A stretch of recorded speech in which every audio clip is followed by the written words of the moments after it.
complete and utter chaos in the Republican caucus. You have Republican senators screaming at Donald Trump's acting Attorney General, Todd Blanche, He's acting like an attorney general. He's behaving like Donald Trump's personal criminal defense attorney. And that's who Todd Blanche was before getting this position. He was the deputy. Now he's the acting attorney general, where he's basically representing Donald Trump's interest, including creating this $1.8 billion slush fund with Donald Trump after Donald Trump purportedly settled the case against the Trump government for a 2019 data leak when Trump was in office that included 450,000 other people's tax returns. And Trump said, I'm injured $10 billion. It was time barred. The max statutory damage would be $1,000. In any event, the claim couldn't have been brought. Bringing it against your own former government, now against the current government. There's all of these immunities, completely frivolous case. There's a reason why other people didn't bring this lawsuit. It would have been dismissed. But Donald Trump's like, but I'm not settling for myself. Sure, I'm agreeing to never have an audit against me ever again, going back. And, I'm waiving all my tax liability. And if I did tax evasion in the past, that's all get waived. But this is a $1.8 billion slush fund. And Republican senators said, hey, Todd Blanche, get the hell over here. And they had this lunch where they were screaming at Blanche. And Blanche, we saw him when he testified in the past week or so before Congress, and he was like, I'm not Donald Trump's personal attorney. I'm the acting attorney general. Damn it! The guy is such a pathetic loser. And Republican senators like, dude, what the hell are you doing? Like, seriously, do you realize how stupid this is? Do you realize we're heading into the midterms? And now do you realize how vulnerable the Senate is? You have Donald Trump now endorsing Ken Paxton, the corrupt AG from Texas, over Senator John Cornyn, who's raised hundreds of millions of dollars for the Republican caucus. You're going to now force Republican senators to spend all of this money on Cornyn, and Cornyn now may lose, and this money is going to get diverted to other areas. And Republican senators like, you're going to cost us the damn Senate right now based on Trump endorsing Paxton, and now you have Tallarico taking the lead, and then you do this slush fund. You do a 1.8 for January 6th insurrectionists while the American people are struggling with inflation as a result of this war. Are you a freaking idiot? Shut up, Blanche. And Blanche was trying to do, but this makes a lot of sense. They're like, shut the hell up, you idiot. And it's not just coming from, anonymous sources. I mean, you have Ted Cruz talking about this meeting with Blanche, saying there were fireworks at an epic level. And I've got to say, it's one of the roughest meetings I've seen in my entire time in the Senate. Fiery does not even begin to cut it. They were screaming at the acting attorney general. Ted Cruz describes it as chaos in D.C. on reconciliation. Again, the guy's acting like he's like a podcast. He's a United States Senator, dude from chaos in D.C. on reconciliation and DOJ judgment fund. Plus Raul Castro indicted. Ted Cruz, so bizarre. Trump's, as Caitlin Huey Burns explains, Trump's DOJ fund is threatening to derail this reconciliation bill. And so one of the things that you had happen is you had Todd Blanche try to have, his proxies go on various networks to sell this thing. And they called all the Trump hacks to go and try to, convince the American people that this slush fund makes sense. And so Blanche obviously failed to sell it. The American people aren't buying it. It's the most corrupt thing ever, not to mention Trump's trading stocks like every 9 minutes now, 3,700 trades in the first quarter. But then they bring on Jay Clayton, goes and does a CNBC appearance on behalf of Todd Blanche. And watch what Jay Clayton says defending Trump's taxpayer-funded slush fund. Here, play this clip. And that's what I'm saying. But pretend it's not the president. Pretend it's me. Yeah. Why? And let's say you thought that I was a tax cheat. Why would you? I'm not saying that he was a tax cheat. I'm just saying, let's say you thought that I owed the government money. Wouldn't you want me to pay the money? Why would the government not want me to pay the money? Andrew, we have two things going on here. We intentionally leak your tax returns to embarrass you in the public. You have a claim against us. There's an audit that we don't know whether there's money owed or not owed. To resolve that, we say, you know what, Andrew? We're going to drop the audit. We're going to move on, and you're going to drop your claim against us for trying to name and shame you. That's a deal I think that, you know, is actually a pretty good deal for the government if the government intentionally leaks somebody's tax returns. That's a horrible thing. Trump was in office in 2019. He's naming and shaming himself. He was the IRS contractor, worked for Trump in 2019, and he brought the case in January of 2026. What do you mean this is a pretty good deal for the government? There is no claim. It's time barred, meaning there's the statute of limitations has passed. At most, in the most pernicious, non-time barred, you're able to prove it. It's not Trump suing Trump kind of way. Let's just assume there was a data breach.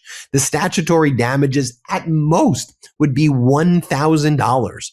So creating a $1.8 billion slush fund and then waiving claims against somebody who may owe hundreds of millions, who knows? Maybe potentially billions of dollars in taxes going back, and based on some of the deals that were made that predate the settlement agreement. You think that's a deal that the government enters into? Okay. So then should the 450,000 other people who were subject to this data leak, do they all get a $1.8 billion slush fund as well for people that they want to do? Should they get to have immunity from past audits on their what are you even, how is this guy the head of the SDNY? And he says that with a straight face. More from this guy. Let's play this clip. I do. What do you, is the president supposed to say, you know what, you can do whatever you want to me and I have no recourse? And it was done when he was a private citizen. I don't think we're going to be talking about. I just wonder, maybe there should be a, I don't know if it should be a third party that makes the decision or something like that. I don't think we're going to be talking about this issue in a week, because the American people are going to say, look, they leaked his tax returns. They tried to name and shame him. They tried to destroy him. Okay, we resolved that. Okay, what are you even talking about? What was done when he was a private citizen is when he was in office in 2019. The name and the shame him. What are you talking? He's naming and shaming himself. And you're the president of the United States. You know what the way, if you really thought this was an issue, what you would do? There's something that we have. It's a system. What's it called? Courts, juries. The judge can approve a settlement. A jury decides on damages. A judge decides if you have valid claims. Trump filed the case in the Southern District of Florida. There was a judge assigned to it, Judge Kathleen Williams. Donald Trump refused to go through that process. They always like, oh, well, Obama did it. Obama didn't do that. There was a federal case before a judge, cases approved by a judge, and then funds that didn't go to insurrectionists, but funds were appropriated by Congress by a law that was passed and signed into law based on pernicious discrimination with a judge approving things. Look, if ultimately a judge approved this scheme of Donald Trump and then Congress appropriated funds, I would disagree with it, but that's our process. And then we can have a discussion. But what's happening here is patently illegal and unlawful. It's so flagrantly obvious to the American people, and it's happening while the American people are suffering right now in ways that consumer confidence is the worst in history. Worst in history by far, worse by far than the Great Recession. It ain't even close. And so Republican senators are like, you're screwing us by endorsing Paxton. You're doing the slush fund. Blanche, you look like a mumbling idiot when you're up there. You don't look strong. You look pathetic. What is going on? Let's bring in Harry Litman, Talking Feds YouTube, Talking Feds Substack, Talking Feds podcast. Harry, the ripple effect on this, the consequences that we're seeing here, it has resulted now in shutting down the Senate, shutting down the House until June, because it's blown up the reconciliation bills that were supposed to be passed right now. That and the fact that the War Powers Resolution was about to be passed in the House, joining the Senate. But this is this galvanizing issue, finally, where Republicans said enough is enough. I'm going to pass you one more point I'll just make quickly, which is, to me, I talked a lot about the Cornyn snub, because that, to me, if Trump endorsed Cornyn, I think that these Republicans would not have had the backbone to do it. But I think it's the corn and snub plus this equals what we're seeing right now. What do you make of it, Harry? And a few other things like the unbelievable disproportion and the ultimate fact that you can't get away from. This money is for the people we all saw storm the government, use flagpoles against officers, tear gas them, dive in the window, poop on the floor. I mean, these are the poster children unavoidably. You had Blanche, and I'll get back to him in a moment, trying to say, well, anybody can apply. And okay, anybody can apply, and I'm sure they'll make they'll do their best that at the end of the day, of the 500 beneficiary or more, there's enough money here to make every single January 6th offender a millionaire. But that there'll be, you know, some people that will be surprises. So friggin' what? It means nothing about the overall character of the fund. Oh, Clayton, let me just start. Pretty good deal for the government. So without even all the law stuff, let's just, you know, this pretty good deal for the government. You're totally right, $1,000. And that's all it is. You don't get if it's republished or whatever. It's just the one time statutory damages cap, $1,000. And the screen's not going to be big enough, even if I jump and touch my ceiling for what's on the other side. 1.776. Don't you love that kind of branding as opposed to justice? Oh, that's what I think our actual exposure is. So, and that's funded by, no way around it, you and me. That's the American people who are suffering now, are paying a lot of money at the in gas stations and the like. So it's there. And then the Trump free pass, get out of audits free. Who knows what that is? But last time we got a glimpse of his taxes after fighting the country tooth and nail, you saw this ridiculous claim he had made years before that said, oh, I took all these losses and that therefore he's paid no taxes year after year.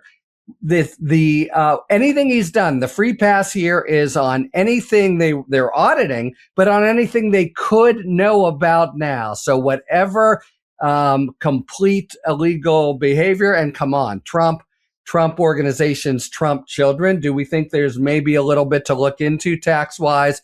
Just get out of jail. And again, it's a price tag added on, that 100 million. Some would say 500 million, even more.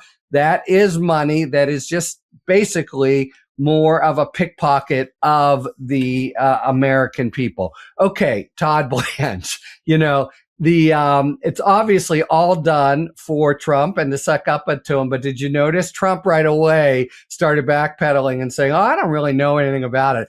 Blanche is the guy who has no choice.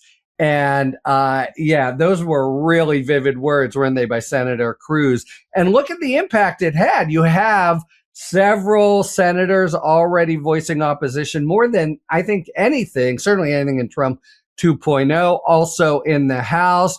People, and they're saying, what are you doing to us? Because I think, you know, part of the design here is to keep it from, they're going to say no standing in the courts. It really is going to have to be a political solution. And the thing that you're going to see is Democrats forcing votes, even procedural votes, and every town hall.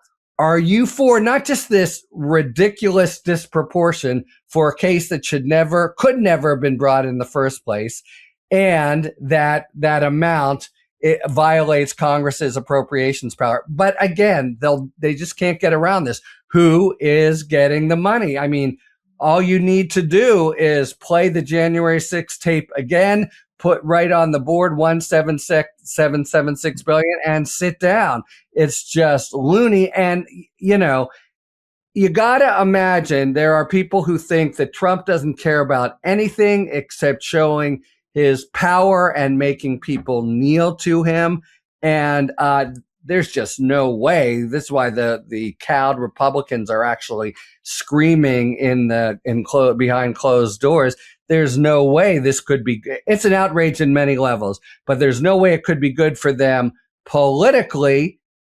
And to all appearances, just Trump doesn't care. It's the ultimate kind of in your face, poke in the eye to the whole country, not just to the whole friggin' country who saw this happen. And we were the ones most injured by the Oath Keepers and the Proud Boys. And, that he can somehow shove it down, or make Todd Blanche try to shove it down the throats of Republican senators and everyone. That seems to be his goal beyond any kind of even political fortunes. And you have Republicans now who have been so dutiful. And Cornyn's a great example. He carried a lot of water for Trump, and he's just been totally, he cut his knees out from under him. He could well lose in Texas on Tuesday. It would be all because of Trump. He is a popular senator, and a relatively serious one as these guys go, former judge. Senate protects its own. They are up in arms, and they're going to go home and face more local media coverage. And I think they're going to come back even more. The other idea, the last thing I'll end with, I know I'm going on this, but I've been all over this and outraged for a while. Clayton saying, just a couple days and then it'll be all forgotten because people will say Trump was weaponized. I don't think so. And the heat is going to be placed on individual Republican senators and members. And it's just an impossible position. That's why they're screaming at Todd Blanche. How could you possibly defend not just this huge payout, but to the worst of the worst that we all saw try to prevent the peaceful transfer of power and make the democracy basically come undone on January 6th. It's like an ultimate shitstorm in every direction. Everybody subscribe to Harry Litman's YouTube channel. It's called Talking Feds. Search Talking Feds. Hit subscribe. Thanks, Harry. Thank you, Ben. New Meidas merch. Head to store.MeidasTouch.com today and get yourself the best pro-democracy gear and show your support. That's store.MeidasTouch.com.